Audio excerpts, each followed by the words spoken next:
ब्राह्मण कैसे बने? परमात्मा शिव ने ब्रह्मा बाप के तन का आधार लिया और हमें फिर अपना बनाया, तो हम ब्राह्मण बने। ठीक है। अब ब्राह्मण जब बने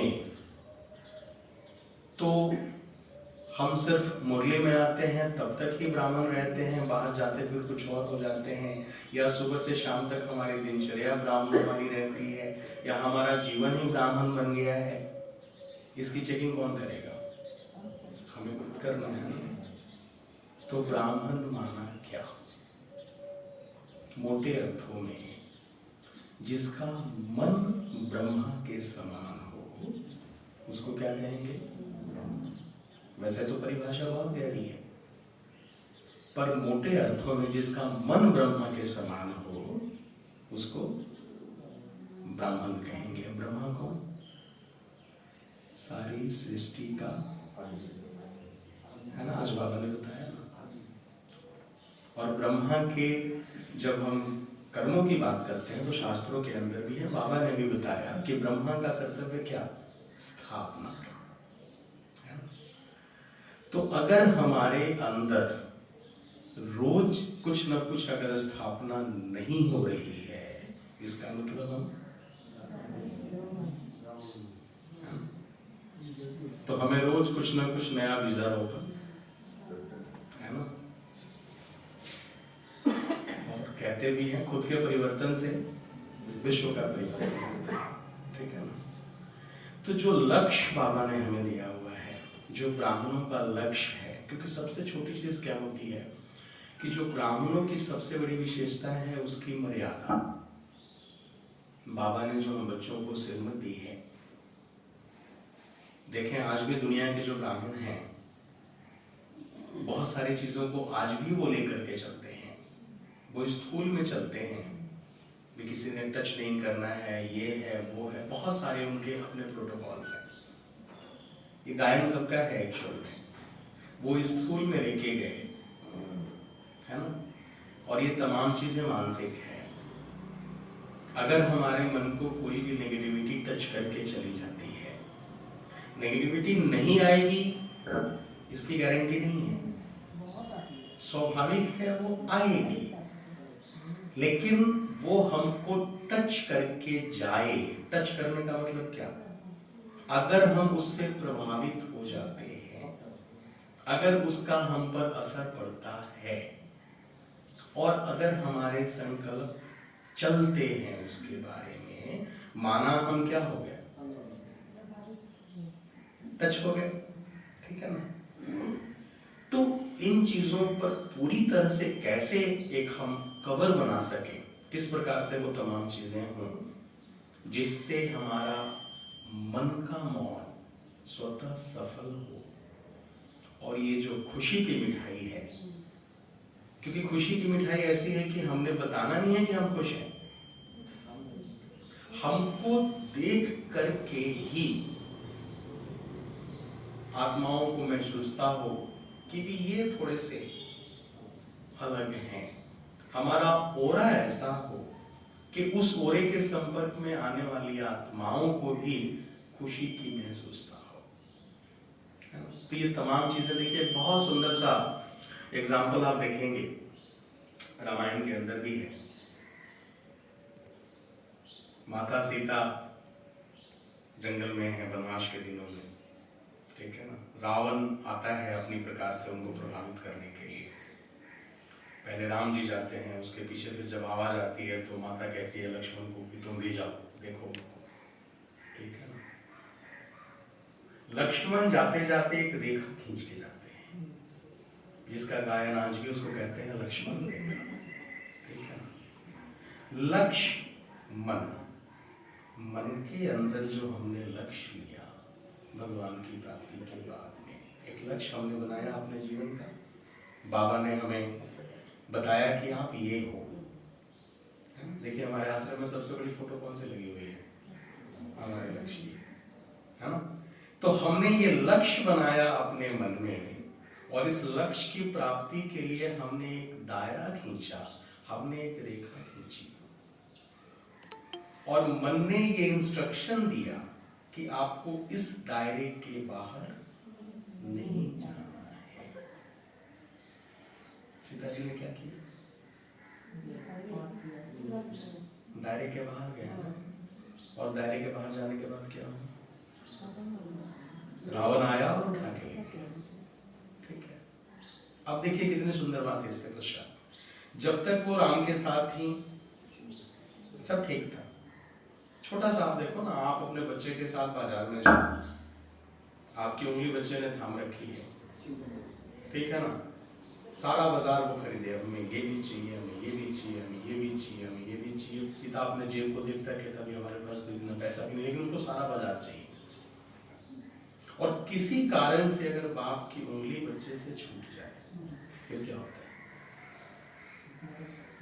थोड़ी देर पहले जिस खिलौने को खरीदने की बात कर रहा था, दुकानदार आएगा कहेगा बेटे ये खिलौना ले लो, उस समय उसको खिलौना चाहिए? उस बच्चे को क्या चाहिए? वो रोता फिर रहा है, उसको क्या चाहिए? उसको बाप चाहिए। तो भगवान का बनने के बाद अगर कहीं गलती से हमारी उंगली छूट जाती है, हम सभी अनुभवी हैं, सभी पुरुषार्थी हैं, हम सबको इसका अनुभव है।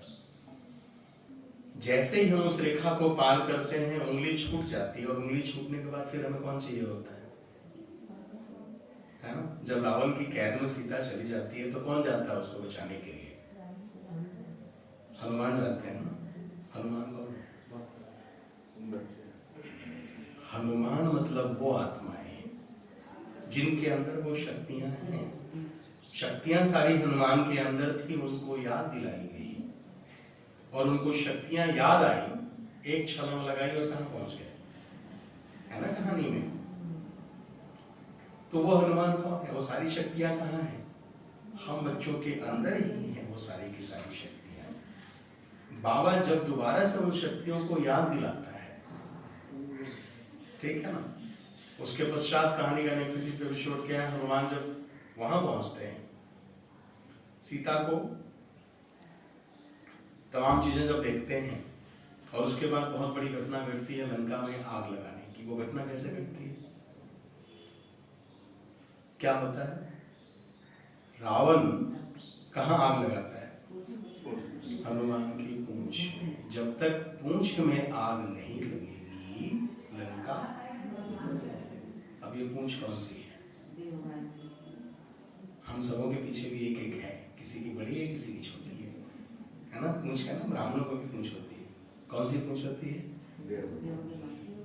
हमें पूछा नहीं गया, हमें आगे नहीं रखा गया, हम तो सबसे सीनियर हैं, हम इतना डरते हैं, हमें तो कोई मौका ही नहीं देता, हमें तो आगे नहीं रखा जाता, हमसे तो पूछा ही नहीं जाता। अब ये क्या है? ये पूंछ ही तो है ना।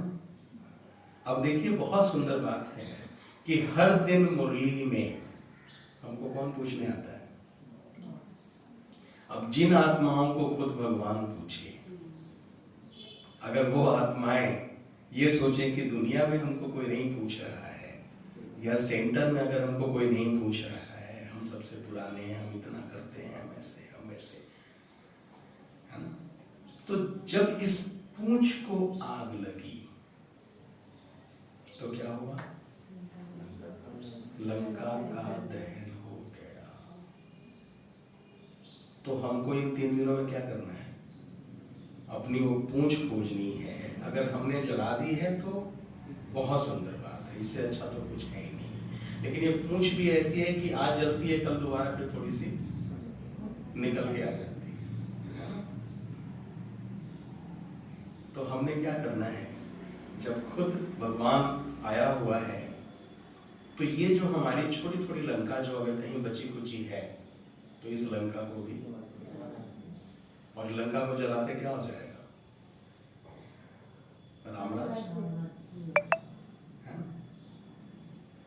तो इसको बाबा ने बताया है कि जैसे हम अपने अंदर की तमाम चीजों को खत्म करते जाएंगे, जैसे जैसे,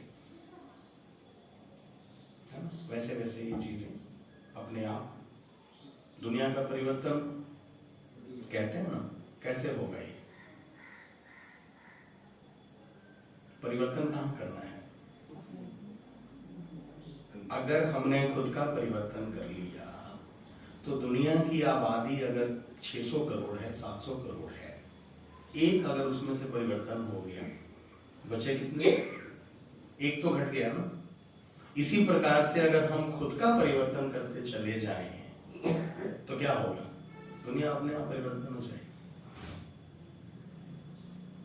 तो ब्राह्मण जीवन के अंदर में जो सबसे बड़ी चीज है मर्यादा जो है, क्योंकि सबसे मुख्य चीज है। एक छोटी सी कहानी में आप लोग भी बैठ सकते हैं, बैठ सकते हैं।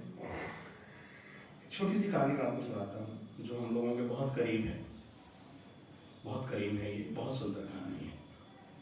आपने कई बार मुरलियों में सुना भी होगा, बाबा ने कई बार बताया भी, हमने भी सुनी थी वरिष्ठों से जब मधुबन आना जाना होता है। तो एक बार एक मूर्तिकार जो है किसी शहर में आता है। मान लीजिए सिलीगुड़ी में एक मूर्तिकार आया, बहुत अच्छा मूर्ति बनाने वाला है। बगल में दार्जिलिंग की पहाड़ियाँ हैं और पहाड़ियों के पास में जाता है, इधर खोला वगैरह जो है वहाँ बहुत सारे पत्थर पड़े हैं, कोई पत्थर लेके आता है और मूर्ति बनाना शुरू करता है। छोटी सी छेनी होती है, सारा दिन टुक टुक टुक टुक टुक टुक टुक टुक वो लगा हुआ है। 2 दिन हुआ, 4 दिन हुआ, 6 दिन हुआ। अब पत्थर को अफसोस होना शुरू होता है कि वो इतने सारे पत्थर पड़े थे, ये मेरे को उठा के लाया। सुबह आ जाता है और सारा दिन काटता रहता है, शाम को फिर चला जाता है, दूसरे दिन फिर आ जाता है, फिर मेरे को ठोकता है। तो 5 दिन 7 दिन के बाद उस पत्थर को थोड़ी सी ग्लानि होती है और सोचता है कि पता नहीं मेरी तकदीर ही खराब है। तो जैसे उसके मन में ये विचार आते हैं, वो पत्थर क्या होता है? टूट जाता है। ठीक है। और जैसे ही पत्थर टूटता है, वो मूर्तिकार क्या करता है? उस पत्थर को उठा के साइड में रखता है, दूसरा पत्थर लेके आता है। जो कार्यक्रम पहले वाले पत्थर के साथ चल रहा था, वही कार्यक्रम वो दूसरे वाले पत्थर के साथ शुरू कर देता है। कुछ दिनों तक वो प्रक्रिया चलती है। दूसरे पत्थर के भी मन में आता है कि भी इससे बला टली और मेरे सर पर रोज मुझे काटता है। दूसरा पत्थर भी सह नहीं पाता और टूट जाता है। मूर्तिकार भी दूसरे पत्थर को भी साइड में रखता है, तीसरा लेके आता है। इस प्रकार से 4-5 पत्थरों के साथ ये घटना घटती है। जो छठा पत्थर है उसके मन में आता है कि भी ये मूर्तिकार रोज आता है, लगन से एक ही काम करता है, तो मुझे सहन करके देखना है कि ये आखिर में करना क्या चाहता है। और वो पत्थर सहन करता है और अंत में सहन करते करते मूर्तिकार बहुत सुंदर विष्णु जी की मूर्ति उस पत्थर का बना देता है। अब वो मूर्ति बनती है, सबको बहुत खुशी होती है। कल तक वो पत्थर था, उसने मूर्ति का रूप लिया। पूरे शहर की परिक्रमा की जाती है, गांव वाले शहर वाले बहुत खुश होते हैं। ठीक है ना, खुशियां मनाई जाती है और पहाड़ी के सबसे चोटी पर उस मूर्ति की प्राण प्रतिष्ठा कर दी जाती है। अब रोज वहां ढोल बज रहे हैं, नगाड़े बज रहे हैं, भजन हो रहा है, कीर्तन हो रहा है, लोग दर्शन करने को जा रहे हैं। बारिश के दिन आते लोगों को परेशानी होती है ऊपर पहाड़ पे जाने में, तो सारे गांव वाले मिलकर सीढ़ियां बनानी शुरू करते हैं। भी पहाड़ पे चढ़ना है तो सीढ़ी तो चाहिए। जब सीढ़ियां बन जाती है तो संजोग से जो पत्थर सबसे पहले टूटा था वो सबसे नीचे वाले पायदान पर है, जहां लोग चप्पल खोल के जाते हैं। मंदिर में चप्पल खोलते हैं। तो संजोग बस जो पत्थर सबसे पहले टूट गया था उसको लोगों ने सबसे नीचे सीढ़ी में लगाया हुआ है। उसके बाद जो टूटा वो उसके ऊपर है, उसके बाद जो टूटा वो उसके ऊपर है। अब रोज ढोल नगाड़े बज रहे हैं, रोज भजन कीर्तन हो रहा है, रोज आवाज आती है। अब सबसे नीचे वाला जो पत्थर है उसके बाद लोग आते हैं, अपने चप्पल जूते वहां खोलते हैं और ऊपर चढ़ते हैं। उस बेचारे को लगता है कि हमारी तकदीर खराब है, तो दुर्गंध, पर उसको समझ में नहीं आता कि ऊपर हो क्या रहा है। सर उठाता है, ऊपर वाले से पूछता है कि भाई क्या हो रहा है ऊपर में। वो कहता है मुझे भी पता नहीं। करते करते करते उनको ये पता चलता है कि वो जो मूर्तिकार आया था उसने हमारे ही एक भाई की इतनी सुंदर मूर्ति बना दी जिसकी पूजा आज विष्णु के रूप में उस पहाड़ पर हो रही है।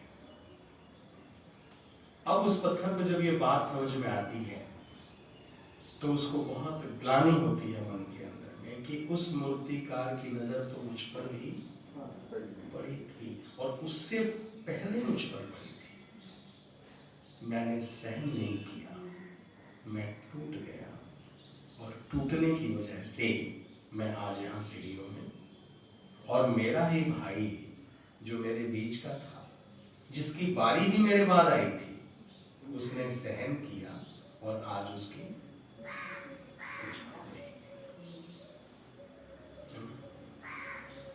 तो हम पर भगवान की नजर पड़ी। अब देखिए इस कहानी से 2-3 बातें स्पष्ट होती है।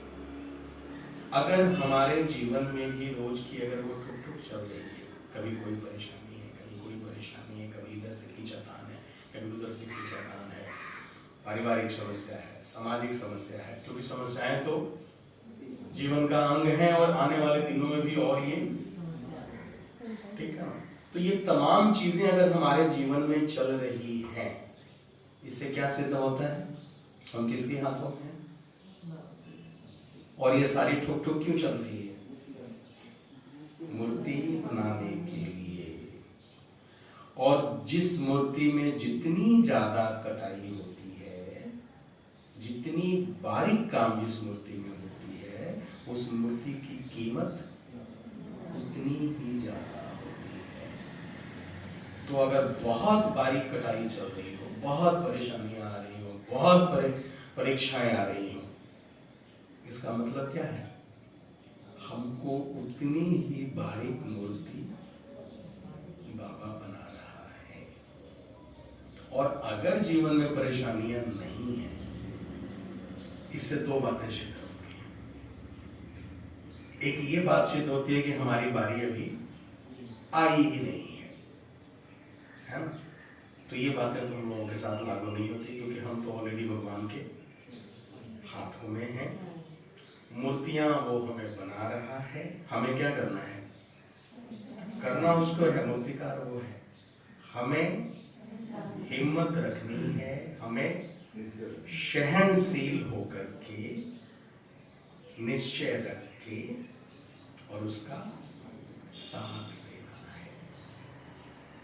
तमाम चीजें वही पड़ी हैं। मैं जब संपर्क में आया, क्योंकि सिलीगुड़ी मुझे आज भी, जब भी मैं यहाँ आता हूँ तो मुझे याद आता है वो दिन जब ये भवन का निर्माण कार्य भी शुरू नहीं हुआ था। सबसे पहली शिवरात्रि में झंडारोहण इस जगह पर, इसी स्थान पर झंडारोहण किया गया था। और सबसे पहली जो इस भूमि का जो उद्घाटन किया गया था, वो दिन मुझे आज भी मेरी आंखों के सामने है, शिवरात्रि का दिन था।